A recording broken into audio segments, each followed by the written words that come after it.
Hello everyone, मेरा नाम प्रीति कोठारी और आज मैं एक नए वीडियो के साथ आई हूँ। तो इस वीडियो में हम क्लास 10th का जो चैप्टर नंबर 2 है मैथ्स का पोलिनोमियल्स उसके बारे में स्टडी करेंगे।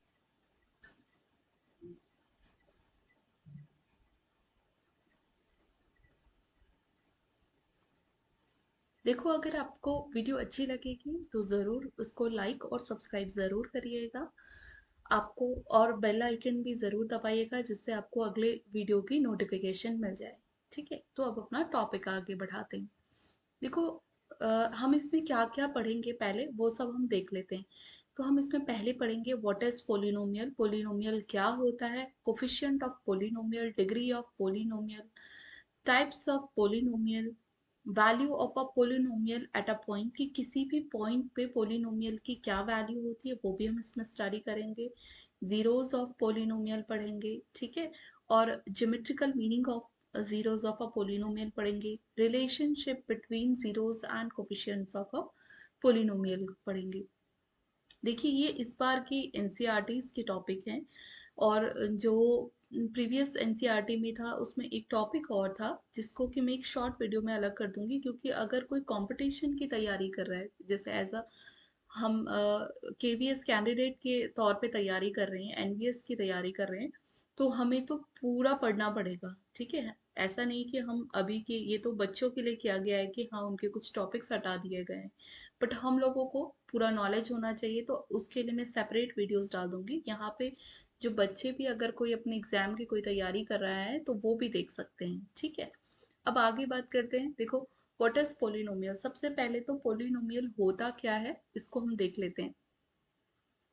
तो सबसे पहले क्या लिखा है, a polynomial is one variable X in one variable X, की अगर हम एक्स वेरिएबल में किसी पोलिनोमियल को डिस्क्राइब कर रहे हैं, is an algebraic expression.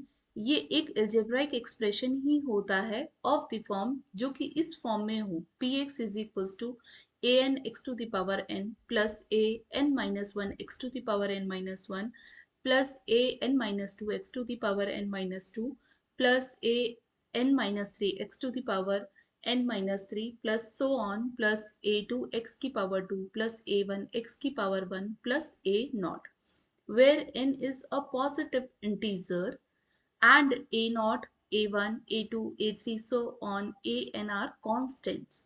The constants a naught, a1, a2, a3 so on an are also known as coefficients of polynomial। ये तो हमने इसकी डेफिनेशन पढ़ ली है। ठीक है, अब मैं आपको ये समझाती हूँ कि आखिर में पोलिनोमियल क्या होता है। इससे पहले देखो, सबसे पहले हमें ये जानना जरूरी होगा कि एल्जेब्राइक एक्सप्रेशन क्या होता है। अब मैंने क्या किया, हमें पता है ए कोई कांस्टेंट है, ठीक है। एक्स क्या है, कोई वेरिएबल। हम आई थिंक 6th 7th में हम पढ़ते हैं कि हम सारे कांस्टेंट्स को small letter a b c के फॉर्म में लिख देते हैं और जो वेरिएबल्स होते हैं हम उसको small letter x y z के फॉर्म में लिख देते हैं। तो ये सपोजिंगली कोई कांस्टेंट है, ये क्या है, कोई वेरिएबल है। तो अब इन दोनों ने मिल करके, ठीक है, ये दोनों मिल करके अब एक टर्म बनाते हैं। जब वो टर्म किसी ऑपरेशन के साथ मिल जाता है और विद अनदर टर्म, मतलब ये तो है ही एक टर्म, ये बन गया। अब इसमें एक और टर्म मैं लिख देती हूँ। सपोजिंगली मैंने वो टर्म क्या लिख दिया, केवल कोई कांस्टेंट लिख दिया। यहाँ पे जैसे ए लिखा था यहाँ पे बी लिख देती हूँ। ये भी तो क्या है, एक टर्म ही है।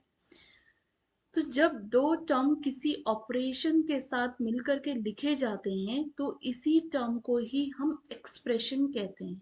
क्या कहते हैं, एक्सप्रेशन कहते हैं। इतना समझ आया।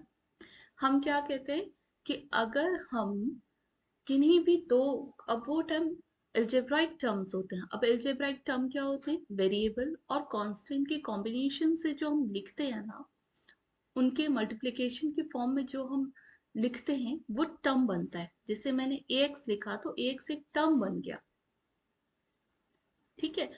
अब ये टर्म जब किसी ऑपरेशन के साथ लिखी जाती है, जैसे बी भी एक सिंगल बी भी एक टर्म है, अगर ये किसी ऑपरेशन के साथ लिख गए हैं तो अब ये एक्सप्रेशन बन गए। ठीक है, अब बात करते हैं पोलिनोमियल की क्या कहते हैं। तो उसने कहा ये भी एक एक्सप्रेशन ही है, बस इसमें कुछ शर्तें रख दी गई हैं। कि इस किस एक्सप्रेशन को आप पोलिनोमियल कहोगे। देखो, एक्सप्रेशन तो आप कैसे भी लिख सकते हो। अगर मैंने एक्सप्रेशन को क्या लिख दिया, अगर मैं लिख रही हूँ एक्स की power 1/2 plus y plus z, ऐसे कुछ भी लिख रही हूँ, तो आपको पता है कि ये क्या है, एक्सप्रेशन है, एल्जेब्राइक एक्सप्रेशन है, वेरिएबल है, कांस्टेंट से आप इसे कह सकते हो, पर ये पोलिनोमियल नहीं है। किसी भी एक्सप्रेशन को पोलिनोमियल बनाने की कुछ शर्तें होती। अब वो शर्त, सबसे पहले क्या शर्त है, शर्त ये है कि जो भी आप x की पावर लिखोगे ना, उसने कहा वो हमेशा पॉजिटिव इंटीजर होना चाहिए। ठीक हो गया। पॉजिटिव इंटीजर का मतलब होता है 1 2 3 4, यही तो पॉजिटिव इंटीजर्स हैं सारे के सारे। हमने कहा था इंटीजर्स कैसे बनता है, जीरो और जो नेगेटिव नंबर्स हैं वो, ठीक है, और पॉजिटिव नंबर्स 1 2 3, इनकी कॉम्बिनेशन से जो बनता है, इसको हम पूरे को इंटीजर्स कहते हैं। ठीक है, ये माइनस इन्फिनेटिव टू इन्फिनेटिव में जाता है। इसके केवल ये जो पॉजिटिव इंटीजर्स हैं, अगर किसी एल्जेब्राइक एक्सप्रेशन में x की पावर जो n है वो केवल पॉजिटिव इंटीजर हो, क्या हो, केवल पॉजिटिव इंटीजर हो, तो हो सकता है कि वो क्या हो, एक पोलिनोमियल हो। ठीक है। अब इसकी भी क्या कंडीशन है, सबसे पहले तो हम एक वेरिएबल के बारे में बात कर रहे हैं। दूसरी बात, उसने ये फिक्स कर दी कि अगर आपको पोलिनोमियल एक वेरिएबल में, क्योंकि स्पेशली एक कह रहा है, इसका मतलब एक से ज्यादा हो सकते हैं, लेकिन हमारे पास सिर्फ एक ही वेरिएबल की बात हो रही है, तो जिस भी एक्सप्रेशन में सिर्फ एक ही वेरिएबल का यूज हो रहा हो, जब भी उस वेरिएबल का यूज हो रहा, उसकी जो पावर n है वो सिर्फ पॉजिटिव नंबर हो, और वो भी इंटीजर्स हो, फ्रैक्शन ना हो, तो वो सब पोलिनोमियल की कैटेगरी में आएंगे। ठीक हो गया। अब जैसे फॉर एन एग्जाम्पल में इसी को ही, अब इन्होंने ये लिखा है ना, ए एन एक्स की पावर एन, सपोजिंगली मैं इसको कोई एक नंबर दे देती हूँ, कोई बड़ा नंबर दे देती हूँ, ठीक है, जिससे मैं इसको 4 दे देती हूँ, अब आप रखो इसमें।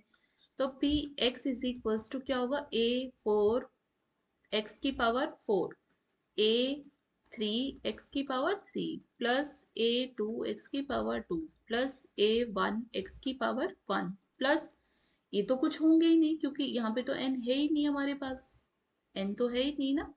तो हम लास्ट इसमें क्या बचेगा, जो इसका नेक्स्ट टर्म आएगा वो आएगा 4 - 4, तो वो कितना हो जाएगा वापस से, A0 x की पावर 0, या फिर हम उसको सिंपल सा क्या कह सकते हैं, इसको हम x0 न लिख करके सिंपल हम A0 लिख देते हैं। ठीक है, यही आएगा। अब देखो, ये कांस्टेंट है, तो ये ऐसा कांस्टेंट है जिसको हम कोई भी वैल्यू दे सकते हैं। कोई भी वैल्यू देने का मतलब ये है कि ये सब क्या है, आप किसी भी रियल, कोई भी रियल नंबर इनके प्लेस में रख सकते हो। इसका मतलब ये सारे के सारे बिलोंग कर रहे हैं, या फिर ये रियल नंबर से लिए गए नंबर्स हैं, जिनको कि सपोजिंगली मैंने 1 लिया, आपने 2 लिया, 3 लिया किसी और ने, तो या फिर इस ये फ्रैक्शन में भी हो सकता है, ये इरेशनल भी हो सकता है, ये रेशनल भी हो सकता है। ये कहा गया है कि ये जो आप कांस्टेंट टर्म लो ना, ये रियल नंबर होनी चाहिए। आप कोई भी ले सकते हो, लेकिन जो x की पावर ये जो n था, ये सिर्फ आपको पॉजिटिव इंटीजर ही लेना है। इतना समझ आया। तो अब जब क्वेश्चन में आएगा तो ये A4 A3 A2 इसकी फॉर्म में नहीं आएगा, अब इस किसकी फॉर्म में आएगा, ये कोई इसमें 5 लिखा होगा, कभी 1/2 लिखा होगा, कभी √2 लिखा होगा, इस तरीके से ये आपके पास नंबर्स दिखेंगे। तो जब भी आप किसी एक्सप्रेशन को, कोई आपसे पूछे पोलिनोमियल क्या होता है, तो एक ही लाइन में हम आंसर दे सकते हैं कि अगर कोई एक्सप्रेशन है, उस एक्सप्रेशन में अगर वेरिएबल जो है, मतलब अगर हम पोलिनोमियल एक ही वेरिएबल में चाह रहे हैं, अ पोलिनोमियल इन वन वेरिएबल, तो फॉर दैट हमें क्या करना होगा, ऐसा एल्जेब्राइक एक्सप्रेशन लिखना होगा जिसमें x की पावर जो n हो वो पॉजिटिव इंटीजर हो, और वो इस फॉर्म में लिखा जा सके, किस फॉर्म में, a n x की power n plus a n minus 1 x की power n minus 1 plus a n minus 2 x की power n minus 2 plus a n minus 3 x की power n minus 3 plus so on a2 x की power 2 plus a1 x की power 1 plus a0 तक लिखा जा सके। ठीक है, तो ये जितने भी आपके पास ये होंगे ना कांस्टेंट जो होंगे, इन कांस्टेंट को ही हम कोफिशिएंट ऑफ पोलिनोमियल भी कहते हैं। ये जो कांस्टेंट टर्म मैं आपको बार बार दिखा रही हूँ, इसी को ही हम क्या कहते हैं, इन्हीं को ही हम क्या कहेंगे, कोफिशिएंट ऑफ पोलिनोमियल। ये आता है कि coefficient of polynomial find out करो, तो आपको ये सारे डिफरेंट डिफरेंट जो ये हैं वेरिएबल्स, वेरिएबल्स नहीं सॉरी कांस्टेंट, इनको लिखने पड़ेंगे। ठीक है, तो आई होप इतना समझ आया होगा। अगर किसी को ये थोड़ी ये लग रहा होगा ये लाइन टफ, तो आगे हम जब इसे देखेंगे तो आपको समझ आएगा कि हम क्या कह रहे हैं। ठीक है, मैं फिर आपको बता रही हूँ कि अगर p x is equals to, कहीं पे आपने लिख दिया, क्या लिखा, कि कोई एक एल्जेब्राइक एक्सप्रेशन सपोजिंगली मैंने ले लिया, जैसे p x is equals to, किसी ने कह दिया कि मैम एक्स की पावर -1 +2 है, तो क्या ये एल्जेब्राइक, ये एल्जेब्राइक एक्सप्रेशन तो है, but this is not a polynomial. Why? Because here n is a negative number. ठीक है, ये पोलिनोमियल नहीं है। क्यों नहीं है? Because here n is a negative integer. ठीक है, जबकि उसने इसके लिए कहा था कि पॉजिटिव इंटीजर का होना जरूरी है। यहाँ पे इसके कांस्टेंट के लिए कुछ नहीं कहा गया है, ये पूरे रियल नंबर में से लिया जा सकता है। रियल नंबर में पहले वीडियो में बता चुकी हूँ, तो रियल नंबर पूरे रियल नंबर में से लिया जा चुका है, ले सकते हो आप, लेकिन n को केवल पॉजिटिव इंटीजर ही होना चाहिए। ठीक है, अब देखो, the exponent of the highest degree term in a polynomial is known as its degree।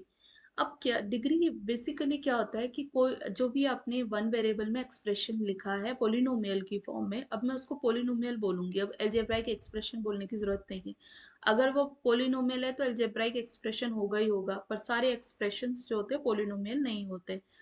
ठीक है, अब मैंने सपोजिंगली x² + 1 लिख दिया सपोजिंगली। ठीक है, अब इस पोलिनोमियल में क्या है, वेरिएबल की हाईएस्ट पावर जितनी होगी, इस पोलिनोमियल की डिग्री उतनी होगी। ठीक हो गया, तो अब इसमें वेरिएबल की हाईएस्ट पावर क्या है, 2 है। ठीक है, तो यहाँ पे जो डिग्री होगी वो कितनी होगी, वो 2 होगी। अगर यही हाईएस्ट पावर क्या होती, supposingly p x is equals to आपके पास x³ + x² + x की पावर 5 + 1 होता। अब बताइए डिग्री क्या होती इसमें, तो डिग्री इस समय पे वेरिएबल देखो, सब वेरिएबल लिखे हुए हैं, इनमें वेरिएबल की हाईएस्ट पावर ढूंढो, वो कितनी है 5, तो इसकी डिग्री कितनी हो जाती, 5 हो जाती। ठीक है, अब जैसे क्वेश्चन ये है 5x + 1/3, अब देखो 5x + 1/3 लिखा है, यहाँ पे इन्होंने रियल नंबर से लेकर के एक कांस्टेंट रखा है, तो ये हो सकता है, डेफिनेटली ये पोलिनोमियल है।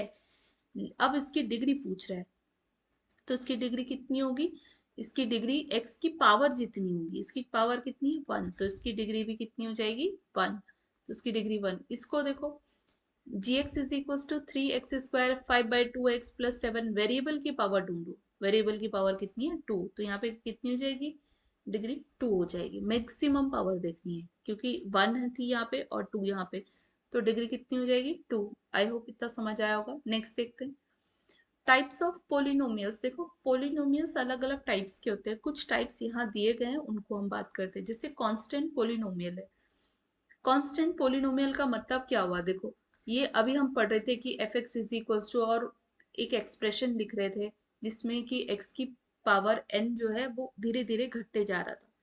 लेकिन अगर इसमें क्या हो कि केवल एक ही टर्म हो, वो टर्म कोई कांस्टेंट हो, सपोजिंगली 8 है, जैसे कि यहाँ लिखा है 8 है, तो ये अभी भी तो पोलिनोमियल है ना।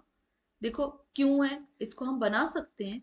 हमने क्या किया, 0.x का स्क्वायर लिख दिया, प्लस 0.x लिखा, +8 लिख दिया, तो अभी भी तो ये x की डिक्रीजिंग ऑर्डर में ये लिख रहा है ना। और 0 जो हम रियल नंबर से लेकर के आ रहे हैं, तो डेफिनेटली ये हो सकता है पोलिनोमियल, हो सकता क्या है। इसलिए अब आपको ये याद रखना है कि ये भी पोलिनोमियल है। अब इसकी डिग्री पूछी जाए तो इसकी डिग्री क्या होगी, डेफिनेटली यहाँ पे रहा क्या होगा, जब ये 1 रहा होगा तो धीरे धीरे डिक्रीज होके 0 हो जाता है। तो किसी कांस्टेंट की जो डिग्री होती है वो हमेशा 0 होती है। ठीक है, अब जीरो पोलिनोमियल में क्या होता है, देखो zero polynomial, zeros of a polynomial अलग चीज है और जीरो पोलिनोमियल अलग चीज है, दोनों को ध्यान में रखना। और क्वेश्चन करते वक्त इन दोनों शब्दों का भी ध्यान रखना। जीरो पोलिनोमियल का मतलब क्या होता है, a polynomial having all coefficients equal to zero. जब जैसे ये है, इसमें सारे कोफिशिएंट्स अगर सब जीरो हो जाएं, ठीक है। अब कोफिशिएंट्स देखो, इसमें हमने कोफिशिएंट क्या कहा था, ए नॉट भी आपकी कोफिशिएंट में ही आया था, टिल ए एन तक ये सारे जितने हैं ये सब कोफिशिएंट थे। जब ये सारे कोफिशिएंट जीरो हो जाएं, जैसे यहाँ पे तो एक कोफिशिएंट रह गया था ना, एक कोफिशिएंट कांस्टेंट रह गया था, इसकी पावर जीरो को हम वन लिखते हैं, एक्स की पावर जीरो वन होता है। तो यहाँ पे ये जो कोफिशिएंट था ये जीरो नहीं था, ये कोई वैल्यू थी तभी ये कांस्टेंट बन गया। लेकिन अगर अब की कंडीशन में जैसे p x is equals to, मैं लिख रही हूँ zero x square plus zero x plus zero लिख रही हूँ, तो अब तो यहाँ पे कुछ बचा ही नहीं है, सब जीरो हो गए हैं। तो ऐसी कंडीशन में जहां सारे कोफिशिएंट्स या सारे कांस्टेंट जो वैल्यूज हैं वो जीरो हों, तो उसको हम जीरो पोलिनोमियल कहते हैं। अब आप मुझे ये बताओ कि इसमें जो डिग्री होगी वो कितनी होनी चाहिए। तो डिग्री, इसकी डिग्री कोई डिफाइंड ही नहीं है, ठीक है। इसमें क्या है, डिग्री कुछ डिफाइन नहीं। अब ये जैसे अगर कोई ये कहता है कि मैम यहाँ पे तो अगर हम वेरिएबल देखें तो यहाँ पे तो हाईएस्ट पावर आप टू लिख रहे हो, तो ऐसे तो मैं इसमें एक्स की पावर हंड्रेड भी लिख सकती थी ना। लेकिन बेटा जब हम इन दोनों की मल्टीप्लाई कर देते हैं ना, तो ये जीरो हो जाता है, ये भी किसी टर्म जीरो से मल्टीप्लाई है, इसलिए ये तो समझाने के लिए मैंने लिखा था, ये टर्म होते ही नहीं है बेसिकली, ठीक है। तो इसलिए इसकी जो वैल्यू हुई वो जीरो, इसकी डिग्री जीरो हुई, क्योंकि इसके पास एक कांस्टेंट टर्म था तो हम इसके साथ ये लिख सकते हैं। लेकिन अब इनके पास तो कुछ है ही नहीं, मैं इसके साथ ये लिखूंगी भी तो ये बाद में खत्म हो जाएगा, जीरो हो जाएगा। तो अब इसकी अगर हम डिग्री पूछे तो ये हम क्या लिखेंगे, नॉट डिफाइंड, इसको डिफाइंड ही नहीं किया जा सकता, ठीक है। अभी तक तो नहीं किया जा सका, बाद में का मुझे पता नहीं, ठीक है। अब इसमें एक की पॉइंट देख लो क्या है, every real number is a zero of zero polynomial. अब अगर पूछ दिए जाए कि जीरो पोलिनोमियल के कितने जीरोस हैं, तो कितने जीरोस, आपको पहले तो जीरोस अभी बाद में समझ आएगा कि जीरोस होता क्या है, ठीक है, आगे बताऊंगी। लेकिन बस अभी इतना ध्यान रखो कि जीरो पोलिनोमियल के कितने जीरोस होते हैं, जितने रियल नंबर्स होते हैं, यह सारे रियल नंबर्स जीरो पोलिनोमियल के जीरोस हैं। अभी आगे बताती हूँ जीरोस क्या होता है, ठीक। अब देखो लीनियर पोलिनोमियल, ये सबने पढ़ा होगा। देखो लीनियर जो एक्सप्रेशन होता है वो क्या होता है, वो होता है ए एक्स प्लस बी होता है। लीनियर क्यों है, क्योंकि इसकी जो पावर है वो वन है ना। तो इसका मतलब अगर किसी पोलिनोमियल की डिग्री वन हो, यहाँ पे भी लिखा है polynomial of degree one is called linear polynomial. दूसरी बात, अगर किसी भी पोलिनोमियल की डिग्री वन हो तो उसको हम लीनियर पोलिनोमियल कहते हैं, जैसे ये। तो डिग्री वन तो हमने पहले ही कही थी। क्वाड्रेटिक में क्या होगा, पोलिनोमियल आप लिख रहे हो, अगर उसका वेरिएबल की हाईएस्ट पावर टू है तो उसको हम क्या कहेंगे, अ, हम उसे क्वाड्रेटिक पोलिनोमियल कहेंगे। इसमें डिग्री कितनी होनी चाहिए होती है, टू होती है, ठीक है। नेक्स्ट देखो क्यूबिक में क्या होगा, डिग्री आपकी कितनी होनी चाहिए, थ्री होनी चाहिए। सिंपल सा है कि कोई भी आप पोलिनोमियल लिख रहे हो, अगर उसमें वेरिएबल की पावर थ्री है, हाईएस्ट पावर, इसका मतलब अगर उसकी डिग्री थ्री है तो वो क्यूबिक होगा। अगर किसी पोलिनोमियल की डिग्री फोर है तो उसको हम बाय क्वाड्रेटिक भी कहते हैं। अभी आपके पास इतने हैं, इसके आगे भी बहुत चीजें होती है, ठीक है। अब नेक्स्ट कह रहा है value of a polynomial at a given point. इसको मैं एग्जांपल के थ्रू बताती हूँ। जैसे सपोजिंगली कोई पी एक्स मेरे पास दिया हुआ है, three x square plus four x plus one है। अब वो पूछ रहा है x is equal to two पर इसकी इस पोलिनोमियल की वैल्यू फाइंड करो। तो वैल्यू फाइंड करने के लिए हमें क्या करना होता है, ये जो x है ना, इसकी वैल्यू इसमें पुट कर दो।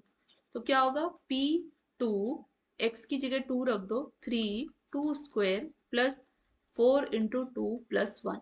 तो पी टू कितना आएगा, देखो three into four plus eight plus one, ये हो जाएगा ट्वेल्व प्लस नाइन, ये कितना हो रहा है, 21। तो इस पॉइंट पे इसको कैसे पढ़ा जाता है, देखो अगर मैं कहीं लिख रही हूँ P2 इज इक्वल्स टू 21, तो इसको पढ़ा जाता है कि .2 पर इस पोलिनोमियल की वैल्यू 21 है। समझ आया?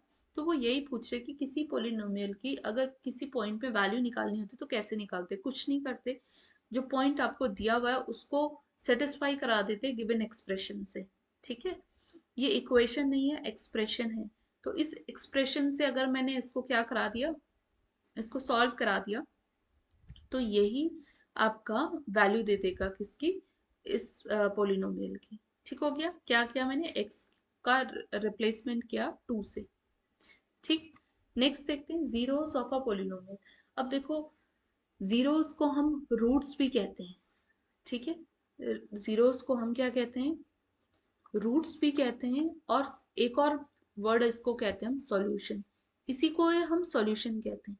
अगर कोई आपसे पूछे किसी पॉलिनोमियल का सॉल्यूशन क्या होता है, तो वही चीज आपको जीरोस में करनी है, वही चीज आपको रूट्स में करनी है। जैसा आप सॉल्यूशन निकालोगे वैसे ही आप क्या करोगे, जीरोस भी निकालोगे।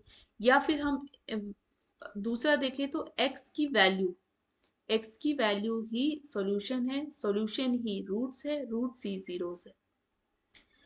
तो मैंने आपको इससे भी पहले बोला था, जीरो पोलिनोमियल और जीरोस ऑफ अ पोलिनोमियल में अंतर है। जीरोस मतलब होता है उसका सॉल्यूशन, एक्स की वैल्यू। सपोजिंगली किसी ने आपको एक पोलिनोमियल दे दिया x² +2।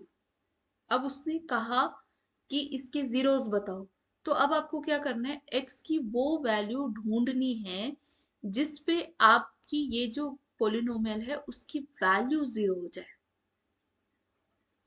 ठीक है, अब ऐसी क्या वैल्यू मैं ढूंढूं? तो यहाँ पे अगर मैं ढूंढने लगी तो देखेंगे आप, अगर मेरे पास क्या हो, अगर मेरे पास इसकी तो, इसमें तो नहीं, माइनस कुछ और रखती हूँ मैं, -1 -2 लिख देते हैं इसको थोड़ी देर के लिए। ठीक है, -2 नहीं, -4 लिख देते हैं समझाने के लिए। अब देखो मैं इसमें क्या वैल्यू रखूं कि ये जो है आपके पास जीरो हो जाए। तो मैं यहाँ पे 2 रख करके देखती हूँ। अगर मैं इसको 2 रखूंगी तो ये कितना हो जाएगा, आप इसे सॉल्व करो। ये हो जाएगा आपके पास 4 - 4 इज इक्वल टू 0। ठीक है, तो x की क्या वैल्यू रखने पर जीरो आया, 2 रखने पर। तो इस समय पे x इक्वल्स टू 2 क्या है, इसका जीरोस है, इसका सॉल्यूशन है। ठीक है, या फिर हम कहीं इसके रूट्स है, ये सब क्या है इस समय पे इसकी वैल्यूज है। ठीक हो गया? तो किसी भी पोलिनोमियल का जीरोस निकालने का, अब देखो ये तो मैंने कहा इसको सोचो कि x की क्या वैल्यू पुट करें। ठीक है, अब इसको और जल्दी करने के लिए हम क्या कर सकते थे, डायरेक्टली x² - 4 इक्वल टू 0 कर देते। ठीक है, और यहाँ से x² इज इक्वल टू 4 आता, x इज इक्वल टू कितना आता, ये आ जाता आपका रूट का 4, जो कि वैल्यू दे देता आपको कितनी, +- 2। ठीक है, तो यहां से क्या पता चला, आपके पास दो वैल्यूज हैं x की, प्लस और -2, जो कि इसके जीरोस हैं। अभी मैं इसमें दोबारा वैल्यू ढूंढती, क्योंकि हमारे पास ऑलमोस्ट एटमोस्ट जो वैल्यू होती है इसकी, वो कितनी होती है, 2 जीरोस हमारे पास होंगे किसी क्वाड्रेटिक के लिए। अभी पीछे पड़ा क्वाड्रेटिक क्या है, जिसकी डिग्री क्या होगी, 2 होगी। ठीक हो गया? तो यहाँ पे जो जीरोस आए, जीरोस ऑफ अ पोलिनोमियल का मतलब क्या है, उस पोलिनोमियल की वैल्यूज निकालना। ठीक है, या एक्स की वैल्यूज ही रियल में जीरोस होती है। आई होप इतना समझ आया होगा। अब देखो ज्योमेट्रिक मीन क्या होता है। सपोजिंगली सबसे पहले तो मैं एक p x is equal to x plus, क्या लिखूं मैं, कोई एक वैल्यू रख देती हूँ, x - 2 लिख दिया मैंने सपोजिंगली। अब मैं कह रही हूँ उसके लिए लाइन ड्रॉ करो। ठीक है, और अब इसका जीरोस भी देखेंगे। तो आपको पता है, आपने आई थिंक 9th में ग्राफ वाला एक चैप्टर है जिसमें कि आप ये ग्राफ ड्रॉ करना सीखते हो। ठीक है, वहां पे भी है ये 1 वेरिएबल 2 वेरिएबल वाला, वहां आप पढ़ते हो। तो जैसे ये x है और ये पी एक्स है। ठीक है, तो ये x की क्या वैल्यू रखे कि हमें वैल्यूज मिलती जाए, तो कुछ 2-3 वैल्यूज रख देते हैं। जिससे कि हमें वैल्यू मिल जाए। जैसे सपोजिंगली मैं 0 रख रही हूँ, अब 0 रखूँ तो इसकी वैल्यू कितनी आ रही है, -2। 1 रख रही हूँ तो वैल्यू कितनी आ रही है, 1 रखेंगे तो 1 - 2 कितना होता है, -1। ठीक है, अगर मैं 2 रखूँ तो कितना होगा, 2 - 2 कितना आ रहा है, 0। किसकी जगह रख रही हूँ मैं, x की जगह, तो 0 आया। वैसे ही अगर मैं -1 रखूं, तो -1 - 2 कितना होता है, -3 हो जाएगा। ठीक है, वैसे ही अगर मैं माइनस का 2 रखूं तो कितना हो जाएगा, -4। अब आप -2 रखने पे -4 आ रहा है। इसको किसी ग्राफ में ड्रॉ करो, तो अब देखो मैं इसे ग्राफ में ड्रॉ कर रही हूँ। क्या क्या वैल्यू ले रखी है मैंने x की, 1 ली है, 2 ली है, -1 ली है और -2 लिया, और 0 तो मिड में होता ही है। अब क्या हुआ, जब मैंने 0 0 रखा तो वैल्यू कितनी आई, फंक्शन की वैल्यू, फंक्शन मतलब ये जो पोलिनोमियल है इसकी वैल्यू कितनी आई, -2। तो पोलिनोमियल यहाँ पे क्या होता है, ये वर्टिकल लाइन होती है। ठीक है, उसकी वैल्यू को वर्टिकल लाइन में दिखाते हैं जिसको हम y कहते हैं, और ये x होती है, ये बेसिकली y ही होता है। अब मैंने क्या किया कि यहाँ पे 0 रखा तो y कितना आया, -2। तो -2 कहाँ आएगा, नीचे। ये 0 रखने पे -2 आया। फिर देखो 1 रखने पे -1 आ रहा है, 1 रखा मैंने तो यहाँ फिर से कितना आ रहा है, -1 आ रहा है। सॉरी, ढंग से बनाते हैं इसको।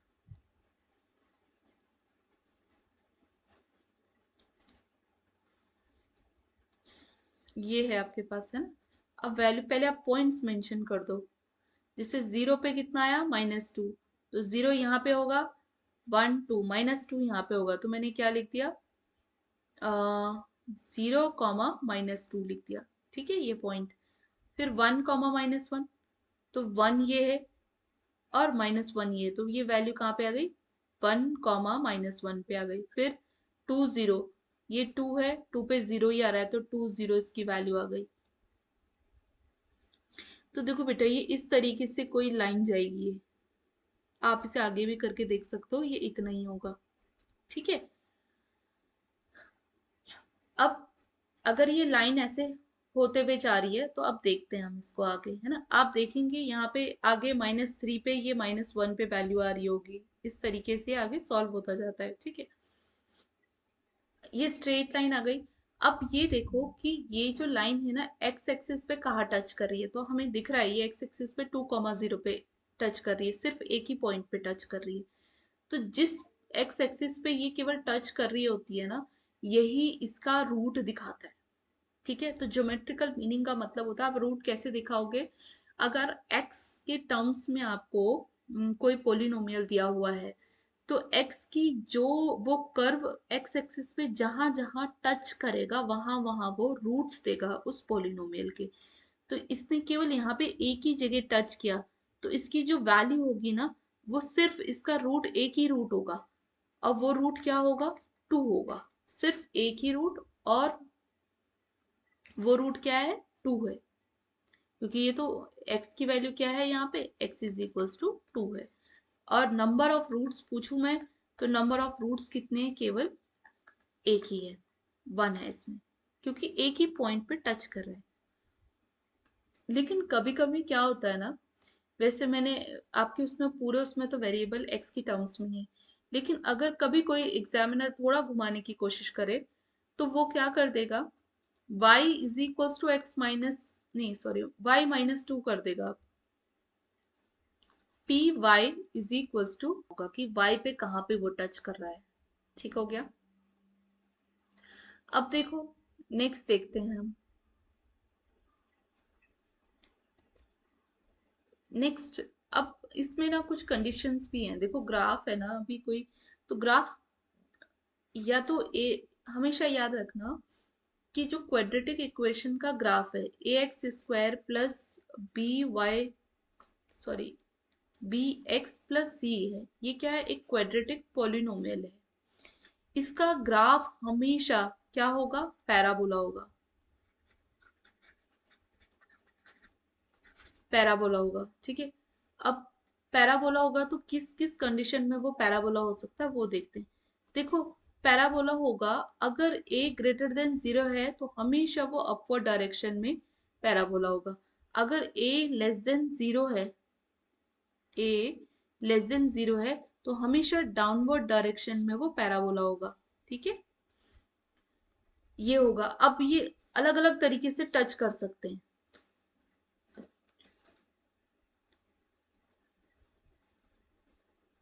देखो, अगर आपके पास, मैंने क्या कहा, इतनी टेढ़ा क्यों बन रहा है,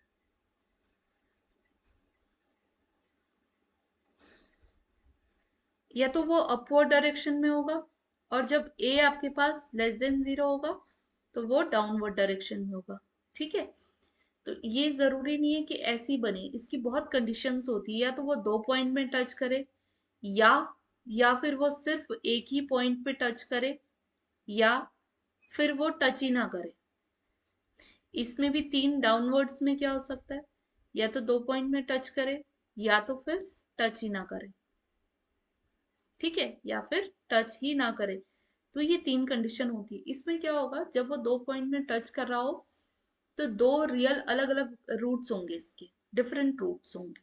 ठीक है, यहाँ पे क्या बोल रही हूँ मैं, ये रियल रूट्स तो होंगे, रियल रूट्स होंगे, लेकिन कैसे होंगे, डिफरेंट होंगे। ठीक है, अब यहाँ पे क्या होगा, इसका मतलब, क्योंकि हमें पता है इसके एटमोस्ट दो, इसमें ज्यादा से ज्यादा इसमें दो रूट्स होते ही होते हैं, तो यहाँ पे भी दो होंगे इसमें। तो इस दो में क्या होगा, इस दो की कंडीशन में क्या होगा कि पॉइंट तो एक ही टच कर रहा है, जबकि क्वाड्रेटिक इक्वेशन, इसका मतलब यहाँ पे कोइंसाइड की कंडीशन पड़ रही है। कोइंसाइड, कोइंसाइड मतलब होता है कि ओवरलैप कर जाना, या फिर रूट्स का सेम होना। हम क्या लिख सकते हैं, रूट्स का सेम होना। और यहाँ पे वाला क्या होता है, जब वो एक्स एक्सिस में टच ही नहीं करे, इसका मतलब होता है वो इमेजिनरी रूट्स है। इमेजिनरी रूट्स का आप क्लास 11th में पढ़ोगे। अब देखो, ये सेम पैटर्न इसके लिए भी होता है। अगर डाउनवर्ड्स में है, डिफरेंट करेगा, अगर दो में टच कर रहा है, एक्स एक्सिस पे टच करना चाहिए कर्व को, जिस पॉइंट पे टच करेगा उसी पॉइंट पे आपको सॉल्यूशन मिल पाएगा। यहाँ पे क्या होगा, इमेजिनरी रूट्स आएंगे। ठीक है, अब देखो, ये कह रहा है, नेक्स्ट है, क्या रिलेशन है रूट्स और relation between zeros and coefficients of a polynomial. आपने देखा था कि अगर हम क्वाड्रेटिक इक्वेशन की बात करें, A X square plus B X plus C की बात करें, तो ये ही आपके क्या है, कोफिशिएंट्स हैं। और रूट्स आप कुछ भी सपोजिंग कर लेना, है ना, जो रूट्स आप सपोज करते हैं। बेसिकली मैंने बुक में अल्फा बीटा देखा है तो वही मैंने लिए है। अब देखो, for a linear polynomial, linear क्या होता है, जिसकी डिग्री 1 हो, उस पोलिनोमियल के लिए क्या कह रहे हैं, लेट अल्फा जो है वो एक जीरो है। जीरो का मतलब क्या है, सॉल्यूशन है, एक्स की एक वैल्यू है। समझ आया? तो alpha is a zero of p x, a x plus b and a does not equals to zero, then p alpha is equals to. अब देखो, इस कंडीशन में क्या होगी, ये कह रहे अल्फा एक इक्वेशन थी आपके पास, P x is equal A x plus B, एक पोलिनोमियल है, इसके लिए उसने कहा एक जीरो अल्फा है मतलब कि जैसी मैं इसकी वैल्यू इसमें रखूंगी तो वो वैल्यू जीरो देगा। है का मतलब, अगर कोई किसी क्वेश्चन में दे दिया अल्फा इस पोलिनोमियल का जीरो है, इसका मतलब अल्फा की वैल्यू रखते ही उसकी वैल्यू जीरो हो रही होगी। और अभी तो हमें पता नहीं था, तो यहाँ पे हम क्या लिखेंगे, ए एक्स की जगह अल्फा लिखो प्लस बी। तो देखो यहाँ से अल्फा आराम से मिलेगा, क्या मिलेगा, अल्फा माइनस का बी अपॉन ए। तो देखो, यही तो कोफिशिएंट थे, और ये क्या था, इसका जीरो था। तो रिलेशन आ गया ना, कि किसी लीनियर इक्वेशन के लिए alpha is equal to minus B upon A होता है। ठीक हो गया। अब ऐसी क्वाड्रेटिक के लिए थोड़ी देर देखते हैं। सपोजिंगली अल्फा बीटा जीरोस हैं, किसके लिए, A X square plus B X plus C, A does not equal to zero के लिए। तो एक्स माइनस अल्फा और एक्स माइनस बीटा फैक्टर होंगे, तो डेफिनेटली ये होगा ना। फैक्टर होने का मतलब क्या है, फैक्टर भी तो यही कहता है, अगर देखो एक्स माइनस अल्फा किसी पोलिनोमियल पी एक्स का फैक्टर है, इसका मतलब क्या हो रहा है कि जब मैं x is equal to alpha रख रही होंगी ना, तो इसकी जो वैल्यू है वो जीरो हो रही होगी। यही तो जीरोस भी कहता है। ठीक है, तो अगर ये अल्फा जीरोज है तो x माइनस अल्फा क्या होगा, फैक्टर होगा। सपोजिंगली x माइनस एक्स, नहीं सपोजिंगली एक जीरोस दे रखा है माइनस अल्फा, तब फैक्टर क्या होता है, x प्लस अल्फा क्या होगा आपका फैक्टर, क्योंकि जब आप इसको जीरो के लिए लिखोगे x is equal to minus alpha आएगा। ठीक हुआ। अब देखो इन्होंने क्या कहा था, इन्होंने एक क्वाड्रेटिक इक्वेशन दे दी और उसके लिए कहा है कि अल्फा बीटा जो है दो क्या है, रूट्स हैं, A X square plus B X plus C, ये क्या है, पोलिनोमियल है, इसके लिए रूट्स क्या है, अल्फा बीटा है। तो उन्होंने कहा कि x माइनस एल्फा और x माइनस बीटा क्या होंगे, आपके फैक्टर होंगे इसके लिए। ये रूट्स गिवन है, ये हमने ये ऑलरेडी दिया हुआ है क्वेश्चन में। तब क्या होगा, वो कह रहे हैं ऐसी कंडीशन में हम इस क्वाड्रेटिक इक्वेशन को इस फॉर्म में लिख सकते हैं डेफिनेटली। अगर मैं ये फैक्टर हैं तो मैं इसी को, इस क्वाड्रेटिक इक्वेशन को X square plus B X plus C is equals to K X minus alpha into X minus beta लिख सकती हूँ। इसी से ही मैं सॉल्यूशन बताऊंगी आपको कि आगे कैसे करना है। मल्टीप्लाई कर दो अंदर, एक्स स्क्वायर माइनस का एक्स बीटा माइनस का अल्फा एक्स प्लस का बीटा अल्फा या अल्फा बीटा, ठीक है, इज इक्वल्स टू के, ये कितना हो जाएगा, एक्स स्क्वायर माइनस का alpha plus beta x plus beta alpha या अल्फा बीटा हो जाएगा। ठीक है। तो अगर आपको कभी कोई क्वाड्रेटिक इक्वेशन लिखनी हो ना, तो और रूट्स क्वेश्चन ऐसे ही आता है, ऐसे नहीं आता कि कोई क्वाड्रेटिक इक्वेशन दे दी इसके रूट्स निकालो, ये तो 6th 7th 8th के बच्चों का काम है। आपके पास क्या आएगा, ये रूट्स दे दिए जाएंगे अल्फा बीटा, आपको उससे क्वाड्रेटिक इक्वेशन निकालनी होगी, तो आपको क्या करना है, उनका सम और उनका मल्टीप्लिकेशन करके इस फॉर्म में लिखोगे तो आपको वापस से क्वाड्रेटिक इक्वेशन, यही तो है इसके इक्वल, देखो X square plus B X plus C, इसको आप ये भी लिख सकते हो, कह रहे के इसलिए लिखा गया क्योंकि यहाँ पे तो एक कांस्टेंट ए लिखा है ना, वो कांस्टेंट हो सकता है किसी सिचुएशन में 1 हो 2 हो, तो ये के ये डिफाइन कर देता है कि ये कांस्टेंट कुछ भी हो सकता है। ठीक है। अब देखो आगे हम क्या करेंगे, इसमें ही आप थोड़ा कंपेयर कर लो, कंपेयर करोगे तो a इज इक्वल्स टू कितना आ रहा है, a इज इक्वल्स टू, आप के अंदर सब मल्टीप्लाई कर दो तो ये जगह के एक्स स्क्वायर माइनस के alpha plus beta x plus के अल्फा बीटा। अब देखो एक्स स्क्वायर का कोफिशिएंट क्या है, a, तो इधर एक्स स्क्वायर का कोफिशिएंट क्या है, k। ठीक हो गया। अब बात करें हम अल्फा प्लस बीटा का क्या है कोफिशिएंट, यहाँ पे x का क्या है, b है, और x का b हो गया, यहाँ पे x का क्या है, माइनस का अल्फा प्लस बीटा। ठीक हो गया, तो b is equals to minus का अल्फा प्लस बीटा हो जाएगा, और हम k भी लिख सकते हैं साथ में, k भी तो था इसके साथ अंदर मल्टीप्लाई होकर, ये है।